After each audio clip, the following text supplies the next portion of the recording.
This is The Art of Hating. I'm a career artist, I guess I would say. I am a tattoo artist, but I'm also just a lifetime artist, art enthusiast. I just absolutely love to talk about is art history. I'm genuinely like the most annoying person at the museum. I believe that it's okay to like hate on art, pretty much. And I think that art exists to be critiqued and discussed.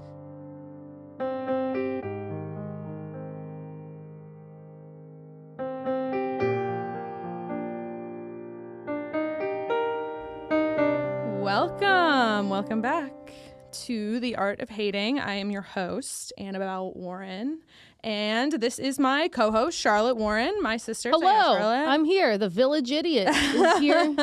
I've left my village to idiot with you. I'm the layman who knows nothing about art. I think it's really cool.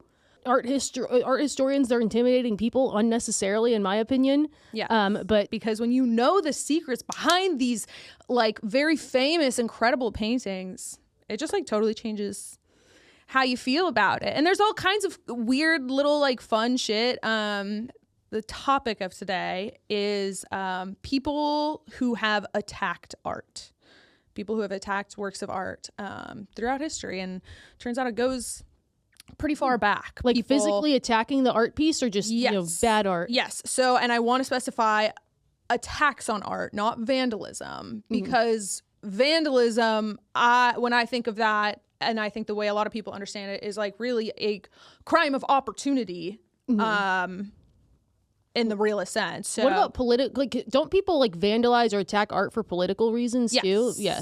Yes, totally. Yeah. People will definitely attack for political reasons. Yeah, there's kind of like a bevy of reasons why people might do this. I think like really it's the intention, the level of violence. So this is someone physically defacing art in one way, shape, or the other. Okay. I think, yes, attacking art has violence to it. Vandalism could just be like tagging on the dumpster. Okay. You know? So if someone vandalizes art, is that still an attack on art? Good question. I wouldn't like say that. You mean like somebody draws a mustache? Yeah, someone draws a mustache, or they're just like they're just a menace and they want to throw a blob of paint at the art and ruin it. Like, or is that different? Does an attack have like intent of like I am here to fuck up this person's painting? Well, the thing is, for the most part, when this has happened, it's not usually like somebody just being like, do it for the fine, you know? It's like a lot of it has a really like strong intention. It's like, have you ever heard of iconoclasm? Do you know the term iconoclasm? No. I've heard it, but I'm too dumb. So the way I understand it, it's people who like strongly, morally, religiously, for whatever reason, oppose like the use of idols and icons. And sometimes that can be like a psychosis thing a little bit, you know, where people people are always claiming they're Jesus reincarnate. Yeah. So it usually was like more along the lines of that kind of thing. So do you think politics falls in those? Like, aren't there like people that go like? Wasn't there someone who it was like PETA's always doing bullshit like that? Like they're always like going and PETA. I think you're thinking of Just Stop Oil, which actually is that one. So that's like political. Yeah. So we could start with that a little bit. Yeah. Do people ever do it because they want to get revenge on the artist?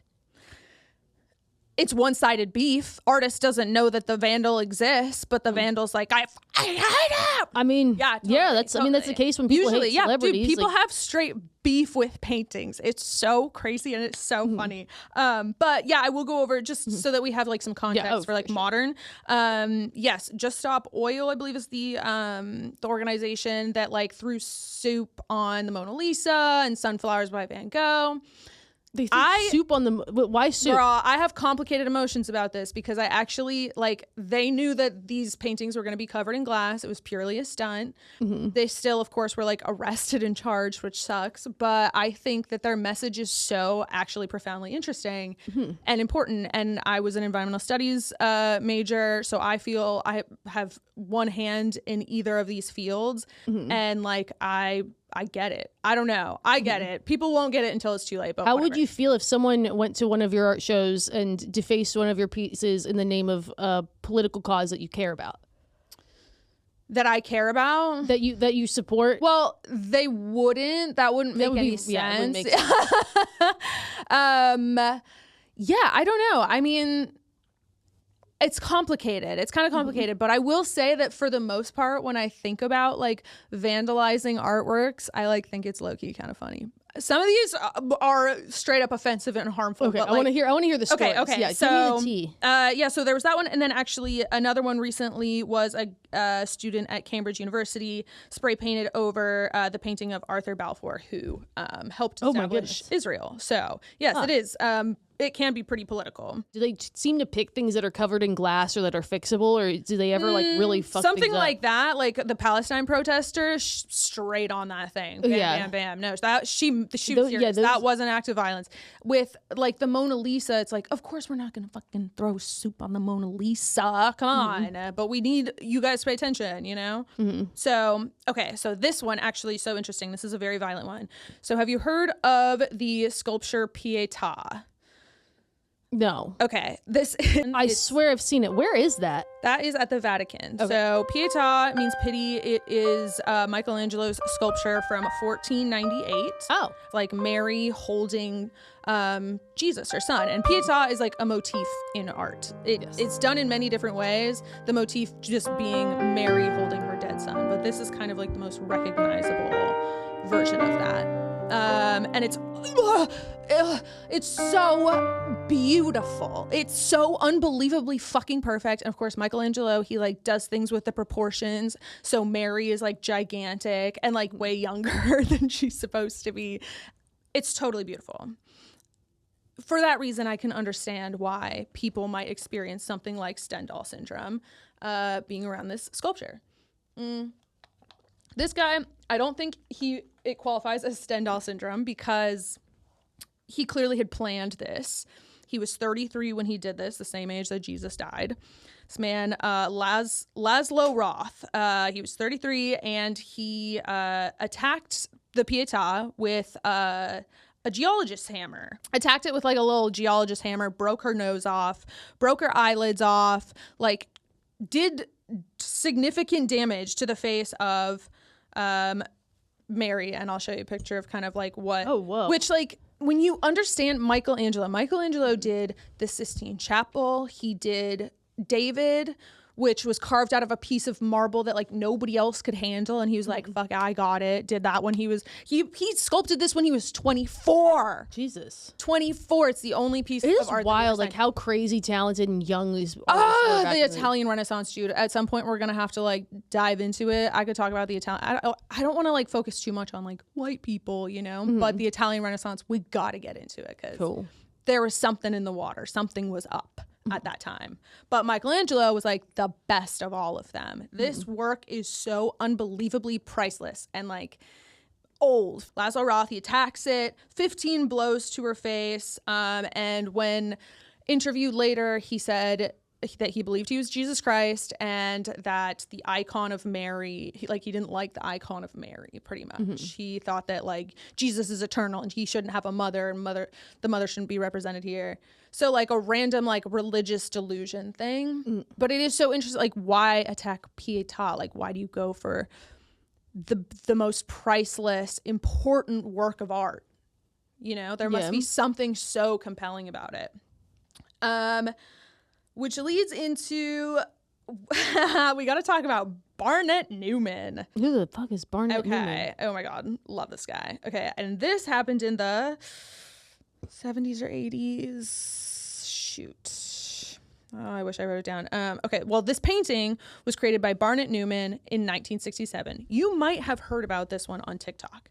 So ring a bell. It's a red. It looks like the Tommy Hilfiger logo, but it's a red. That's a red square. It's a red square. That's a. You're goddamn right. Yeah. So that's Barnett Newman. He was an abstract artist. Artist. This painting is huge, also, by the way. Oh my God. And yeah, he was like a teacher, and then he got into painting and whatever. And he just did copy paste a giant red square. You would think, right? Yeah, totally. And almost like all of his works are like this. Like he's got a bunch. And so of course there was some like pushback. It's abstract art. There's all kinds of experimentation going on. And then there were people who like strongly opposed the abstract art movement. So, it was attacked in 1986 by Gerard van Bladeren. In what? Okay, these attacks. I want to know in what way are they being attacked? Okay, so this one, so interesting, because the last one he attacked it with a hammer, right? Yes. This one, he slashed it with a knife like 50 feet all the way across. Slashed the entire thing wide down the middle. Why? Because he was like an artist, but like not a good one, and it was some kind of, he was part of this group of people that like really opposed abstract art and felt like it was like evil and like mocking and taking away from what real art is, which I'm like, hey, hey, sometimes is there any you and me, brother? But yeah, is there any single piece of art or maybe like artist who seems to be attacked the most? Are most of these like a single attack, or like are they? Most of them are a single attack. Pietà might have gotten attacked twice, like maybe once by a lady. What happens after attacks? Like, do they start getting more secure and all of a sudden? Oh my god, attacks... I totally forgot to talk about that with Pietà, what happens? happens? Well, so you have. Do they call the artist to repair it? Who well, does you that? can't call up Michaelangelo, right? Exactly. So that I totally skipped over like the restoration stuff. So, so. They have like people who do like painting restoration with paintings. We're actually gonna get into it with this Barnett Newman one, but like with the sculpture, I believe they took pieces from her back to like fix the nose, and were able to miraculously. Also, when he smacked the nose off of the sculpture, no, but it broke like 100 pieces off, and there were people in the gallery at that point, and like a bunch of people grabbed pieces. And, I mean, like, some people return them, but not all of them are returned. So there's little fragments of the original fucking Pietà wandering, running amok out there. Who knows? Would you keep it or would you give it back? Dude, I don't know. I would give it back. I would give it back. I would give it back. I would give back some of it. Come on. Just like if you find a wallet on the ground, you take a... No, that's so bad. You'd have to. Pietà, fuck, I'm a dirty dude. Peasant, sorry. That would be... You'd be haunted forever. That'd be insane. And what are you going to do? Sell it on the black market? No, keep it in a little jar by my bed and make a wish. Anyway, so Barnett Newman. So this painting is called Who's Afraid of Red, Yellow, and Blue 3. He had a bunch of these, and it was always like, who's afraid of yellow, blue, and red? Is it literally just 3 colors? Yeah. Let me see it.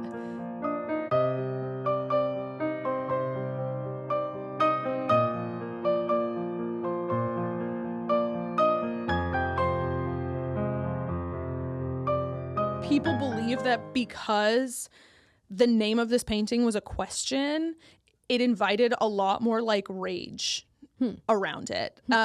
Like this guy attacked it, but people like had like visceral reactions to this painting for whatever reason. I don't think I would. I don't know why this was happening, but I don't know. Maybe people were just super dramatic in the 80s like that. But yeah, so this guy, he like slashes it, right? And this is making the argument for abstract art, like that it's not just something anybody can do, because the painting went forward with restoration. They hired some guy, I don't know, to restore the painting. How do you do that? How do you like restore the slash and then make it look like the paint was never touched? Like you have to restore it completely flawlessly. And they give the painting over, and like 4 or 5 years pass, like, and they're still not getting it back, and they're asking. Finally, they get it back. They hang the painting up on the wall, and they have like a fence around it, I guess. And, you know, people are viewing it, but they can't like get close to the fence. But then there's like one like professor or something who's like, fuck that fence. I'm going over it, and like jumps over and walks up to the painting and is like, this looks different. And we're like, what? Like, no, this definitely looks different.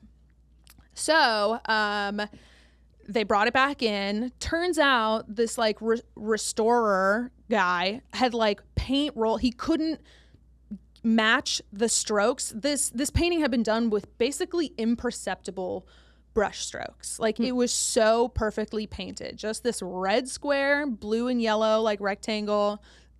It was so beautifully and like cleanly painted, it could not be recreated. So this guy fully like used a paint roller and just rolled over it like 4 times with a paint that can't be removed. It like fully can't be restored at this point. It's so crazy. Oh, and then the guy who slashed the painting originally heard about all of this drama. This is a true story, okay? This is real. The whole thing is on 99% Invisible, that podcast. They have one about this. So the guy hears about it. He like goes back to the museum looking for it, looking to slash it again, intending to slash it again, couldn't find it. So he slashed another one by this same artist. And now I think he's banned from all. Yeah. Well, yeah. There's this guy, I think his name's like Hans Bormann or something like that. Hans Bollman. And he went on like a slashing spree, like slashing, burning, throwing sulfuric acid on paintings. He went on like a spree. And like, turns out he had like some mental issues, ended up getting a lobotomy. This is also in the 70s. He got a lobotomy and then he like went nuts and started like attacking paintings. And I mean, it's better that, like, no offense to artists, but it's better that than people. Like, you know, he's not, at least not murdering people. That's true. That's true. There's probably some art historians that would disagree with you. Probably. Like, I'd rather have a Rembrandt than Greg, actually. Greg, yeah.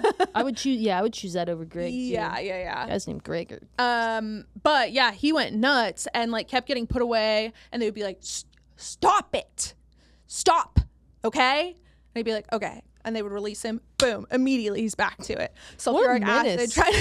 Yes, dude. Like up until he like went to rehab, kind of like got fixed a little bit. Yeah, learn not to vandalize art. Pretty much. They had him in like art therapy. I'm not kidding. And then he like got out, and everybody thought he was like doing okay. And then he like did it one more time, and then died like 6 months later. Died. It's like So special guy. But you see what I'm talking about now. Yeah.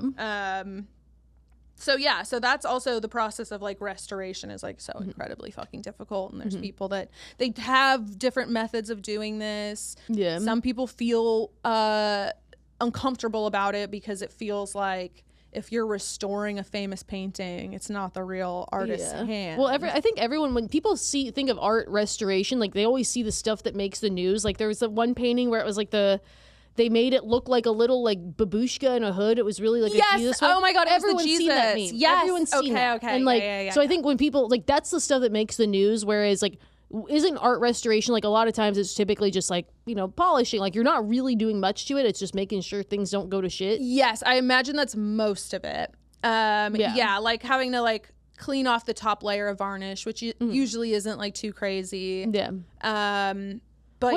What is an art restoration person? I don't know the name of the title. Art restoration person. Like, what is their experience? Like, are they like art historians, or is it kind of like a advanced janitor? I feel like it's like a chemist type thing almost. So they're like, yeah, okay. It's very technical. Although I do wonder, I wonder like how many art historians are artists. Honestly, like not everyone. Yeah. There are like a lot of like art history professors on a graduate level like are not artists. Well, just like food critics aren't chefs. Yeah, true. Yeah.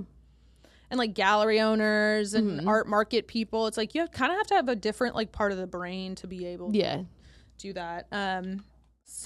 This is called Ivan the Terrible and His Son Ivan on November 16th, 1581. Did the artist name that?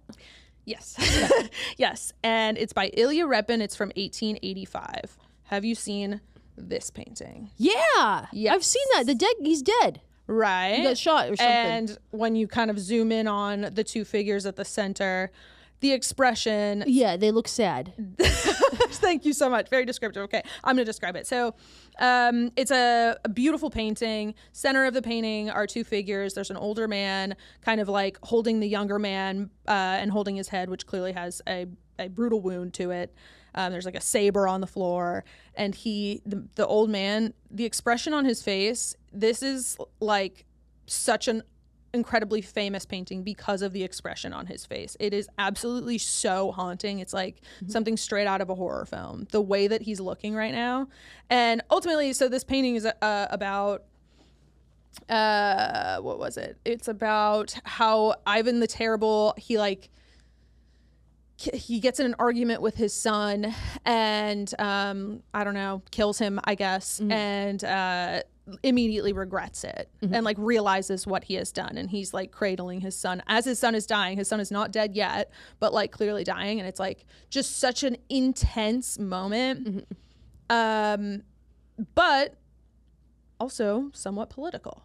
And so people, I think this painting's been attacked like 3 times or something. Wait, what political causes? Because I feel like it's pretty bipartisan that killing your son is bad. Right. There's a lot of people actually who like oppose the painting because they believe that it hurts like Russia's pride. Somehow it's literally I wrote like it's somehow offensive to Russians. I don't know, because were the subjects of the painting like something like, is there some sort 1581 in 1581? I don't know. So was he like the czar of the Charlotte Russes? I don't know. I don't know if Russians are just such proud. They're an interesting bunch.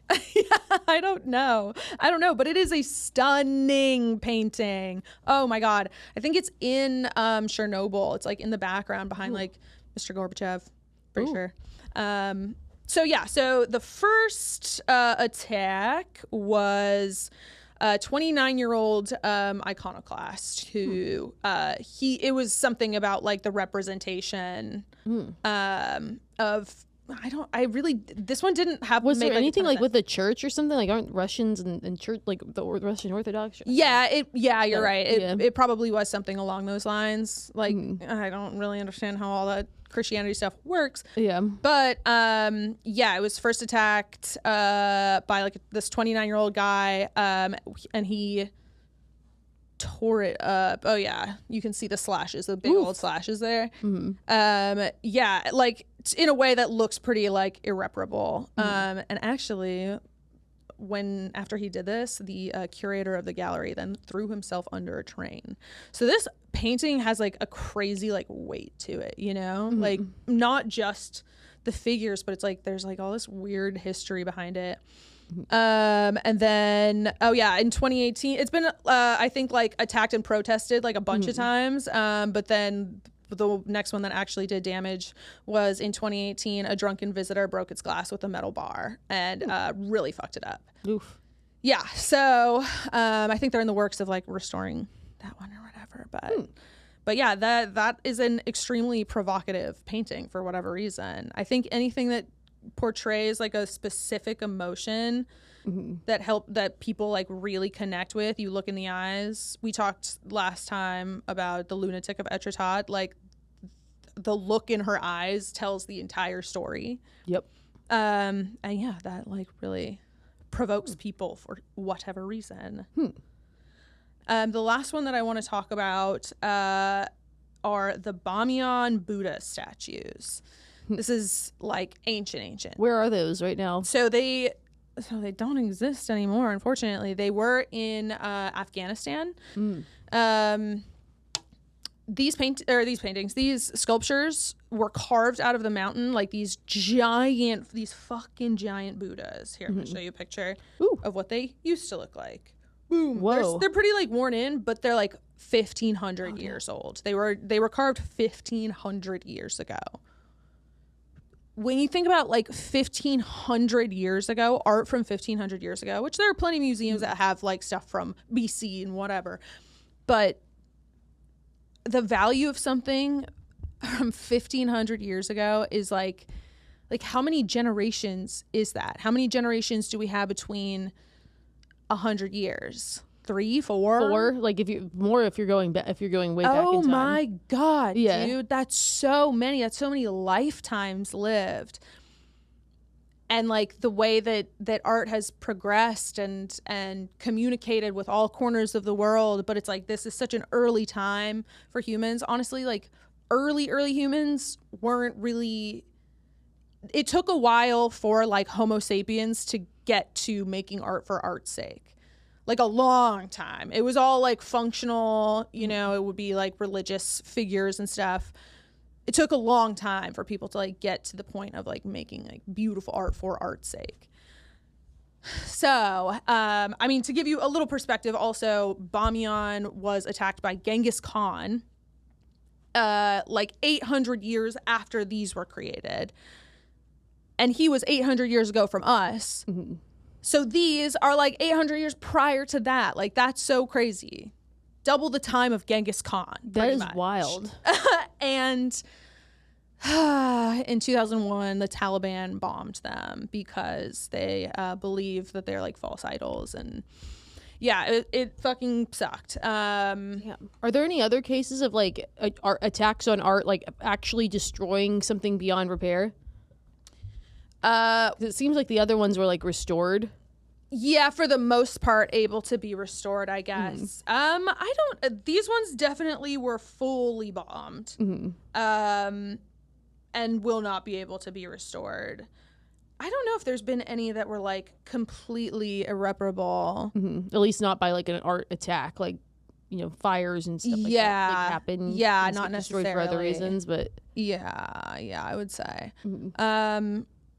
Yeah, I mean, the Bamiyan statues, they had the force of the Taliban behind it. Like one person, you know, destroying art, like you can only get so far before you get tackled by the museum guard. But like they took these and they like forced the people who live there to like put explosives in them and like take them down. It's just so to destroy like such beautiful old things. I mean, it happened like in World Wars too, right? Yeah. Like they aimed for certain like architecture. World War II, like a bunch of Rome got 9/11, destroyed. you just go for the 9/11, but we're talking like ancient stuff being destroyed. Yeah. You know, so like Europe, really, like a lot of insane things. Library of Alexandria burned down. Oh yeah. So that's, but who knows if that could have been an act of vandalism. Could have been. Totally could have been. Totally could have been. So yeah, those are all instances of art being attacked, people being overwhelmed by art. I had asked you if you had a painting to chat about. I shared a few with you. Which one would be your favorite to chat about right now? We're gonna hate on art. Should we talk about Goya? Yeah. And Saturn devouring his son? Yes, which I know there's multiple versions of. Like, I feel like the Goya one is like pastel, kind of like smudgy, and there's another one that's like, oh, this one's dark. Yes. Why do people want to paint that scene so badly? Is that a loaded question? Like, I've drawn it. It's a very terrifying thing where it's like it's Saturn devouring. It's like got a child's head in his mouth and he's ripping the head off. Well, okay, yeah, that's true. It's a painting of that. So here's the Goya one. So it's basically like this like big, giant old man with a very scary look in his eyes. Yes. Like honestly, this one is comparable to the Ivan the Terrible one as far as like crazy eyes. I've like tried to recreate this before. I've done all that I can to like portray a really specific emotion in someone's eyes. It's hard. It's super hard to do. It's very hard to capture. But yeah, so this is Saturn allegedly, and he has like a body that is missing the head and an arm, and then one of his arms is in his mouth and he's like ripping it off and there's blood. But this painting isn't super detailed. It's kind of smudgy, right? Like you said. Yeah, it's like a little smudgy. It's almost like with like pastels or something. So it's not quite as specific as, let's say, I'll show you Saturn devouring his son by Rubens. And this one is also very scary, but not as iconic as the Goya one. Also, the Goya one, it was painted during his like black period, like on a wall. He was like going insane by the time that he painted that. I think he also went blind. We'll have to talk about him. He's a little freak. And he's a freak. Yeah, he's definitely a little freak. He went through it. Yeah. That guy. This is Rubens, who is like arguably my favorite painter. Saturn devouring. Yeah, see, that one's terrifying because it's like very clearly an infant child being murdered. Exactly. It's very clearly an infant, and he's just fully taking a chomp out of the kid's chest. Goya painting. to elaborate on that, that one actually has never been confirmed that it's Saturn devouring his son. It was just a painting that was done like on his wall that he did. Like on his physical wall or like on a... I believe it's just like on the walls, and I think I could be wrong with this. I could swear you could like still go see some, but I think a lot of it is faded. Was Goya was he famous enough where they like retrieved that quickly or? Yes, okay. I think so. Yeah, I think it was. He was like going blind for a while and like losing it. Oh yeah, my other dumb question: any of those like art that has been defaced, whether attack or whatever, like for cases where the artist is alive, how does the artist typically react to that? Or is it usually like not that being the case? It's probably super freaking bummed. Honestly, I saw There was a video I saw recently on Instagram. God, I hope that this isn't like for a bit, but I don't think it is. There's like an artist who makes like sculptures out of sugar. Mm-hmm. And then at like some show, people just like started like licking and sucking on the sculptures. And he was like, you're not supposed to do that. But I think he like had a pretty good humor about it. He was like, you don't know where people's mouths have been. Which like that's slowly destroying the work, but I think I would be pretty fucking annoyed if somebody thought they were just gonna go ahead and collaborate with me on a piece that I did. But when it comes to like the antics, slashing the painting because you're like, I hate abstract art, and then slash it again, like it's just so drama. It's just so diva to me, and for sure I kind of can't like hate it that much, True. Yeah. But it's fun. It's just for fun. Exactly. Yeah. But yeah, I think that's all I had to say. Do you have any closing thoughts? No, I love learning stuff. I learned new things today. Okay, I'm gonna have you bring some more homework